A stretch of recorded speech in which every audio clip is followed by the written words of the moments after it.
Yeah, this is Dan from Sound Affliction and Wayne. I'll do myself, mate. You That's do fine. yourself. That's all right. Yeah, go for it. So Wayne, I'm the other guitarist and probably the best looking member of Sound Affliction. No comment. Yeah, I guess we've got our new single coming through XMusic this Friday, Sober. Yeah, it's really exciting to get some new music out there, and we've got a lyric video there coming with it as well. So yeah, really looking forward to seeing what we can do with it. Beautiful, gentlemen. Thanks for joining us today. It's been a while between drinks. Certainly has. Yeah, it's good to see you. You too, guys. So, as you mentioned, Sound Affliction released your new single "Sober" this Friday, April the 25th. So, how are you feeling about it? Good, really good. Excited. This one's been a long time coming, mate. So there's a lot of passion, a lot of time put into it, and it's great to be releasing this with XMusic. So this is a real banger. Looking forward to it. Oh, bad. And so, can you dive into the track a bit more from a musical point of view for us, I guess, and tell us what you were going for with it? It's one of those songs, I think, we came up with a bit of a demo track a while ago on it, and we all thought, it's not a complicated song, but it's nice and simple, but it's got that catchy, real drive to it. It was one of those that, knocked together quite quickly, came together quite quickly, flicked it over to Maddie, who does all the lyrics, and he was going through a bit of a rough patch at the time, and sort of poured his heart out on the vocals, which gives it its own sort of haunting melody, I guess, to it. So it's one of those songs. We thought it could be good for us. It's got a good feel to it, and yeah, it just everyone likes it, and everyone likes how it sort of came out. Yeah, and you touched on it there, bro. Like, listen to this song. It sounds like it's got a deeper, more personal meaning. So, what's the story behind "Sober"? So the words, I'll quote Maddie on this because I keep on asking what does it actually mean, and his words are, it's a reflection of losing a person that you hold dear in life and facing the reality of moving forward without them. So he was going through a rough patch when he wrote this, and pretty down by the sound of it, and had a few things going on, and it was one of those time and place moments where he was able to write a song that fit with music and the lyrics. It just came together. Now, I've got to say, with songs like this, guys, like it's essentially a ballad, but it's a power ballad.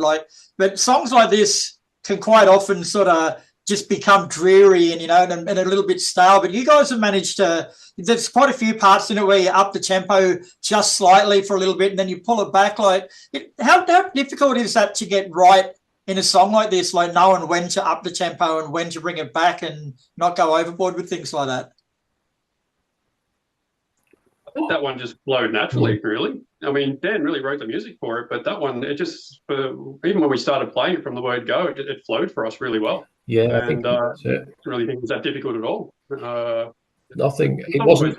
We didn't overthink it. I don't think it was more just it came, and it really didn't change too much from the original demo to what it is now, apart from the production. We've got Kev Brown, who's playing bass with us at the moment, and he's doing the production on the stuff, and he's a really good guy, and he's been able to make it sound pretty huge as well. Whole new level, man.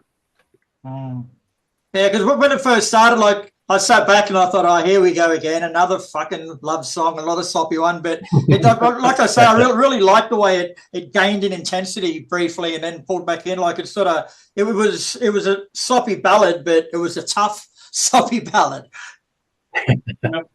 Yeah, it's funny because when we first started looking at, well, what's the next release going to be, it was on the list, but it necessarily wasn't at the top. But talking to Tim at XMusic, he was like the one who kind of said, no, I think this one needs to go first. So we sort of listened and went, okay, let's go for it.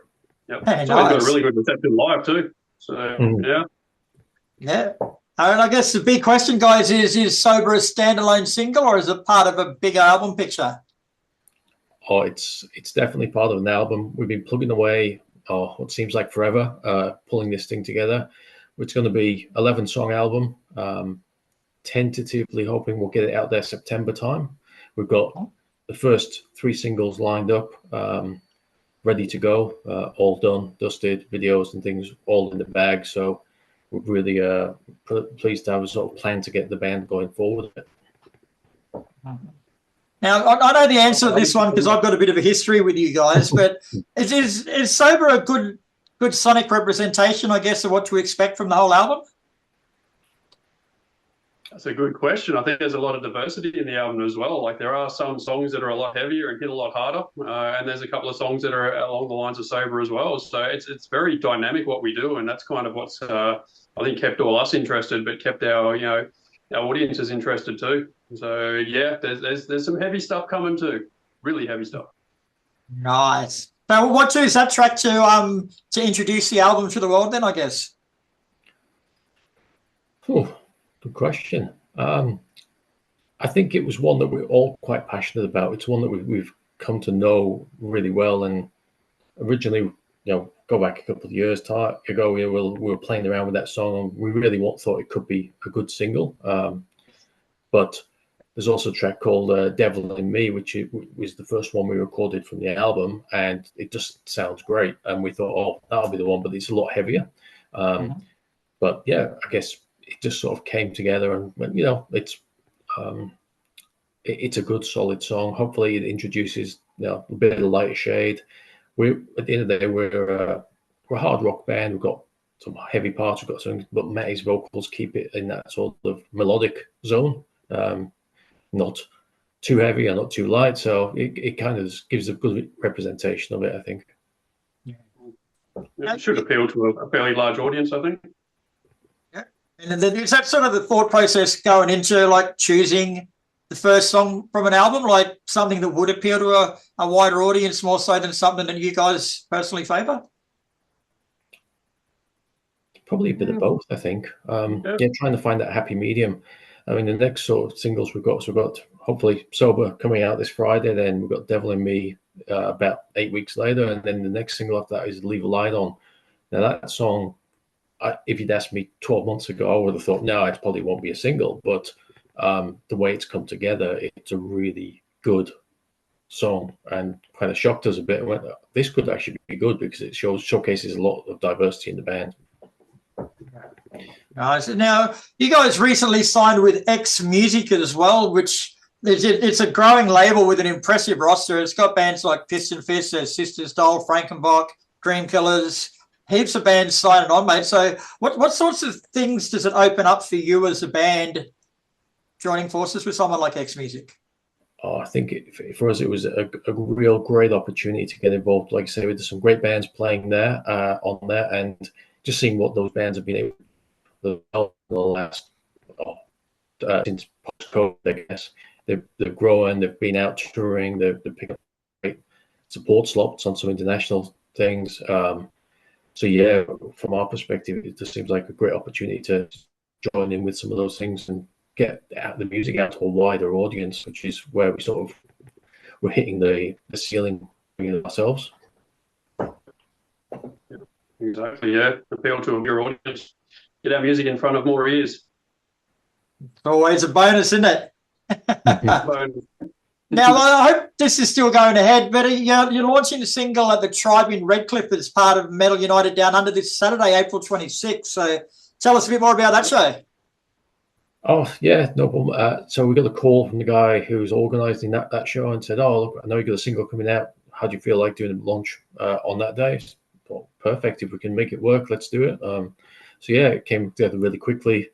And yeah, it's just good to get back out playing. It's nice to play live shows and get out in front of an audience and just blow the cobwebs off. I bet. And have you got any other shows coming up other than that one?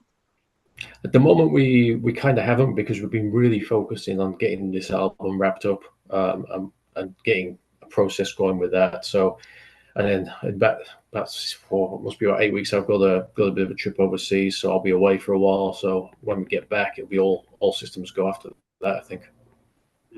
Looking forward to getting back up there, mate. Blowing some brains out.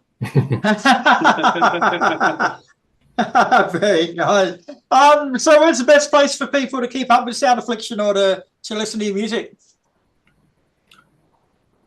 I guess it's the usual, the Facebook page, Sound Affliction Band. is the main thing we use, and then Spotify and the usual culprits, Apple Music and all the different pieces. Yep. Right. Very nice. Very nice indeed. Well, thanks very much for your time, gentlemen. It's been a pleasure catching up again. The song "Sober" is out this Friday with a music video, and it's a cracker of a ballad, my guys. Like I say, I generally switch off as soon as the word ballad comes up, but you guys have done all right with this one, so I'm looking forward to hearing your harder stuff. Appreciate it. Thanks, Kris. Appreciate it, mate.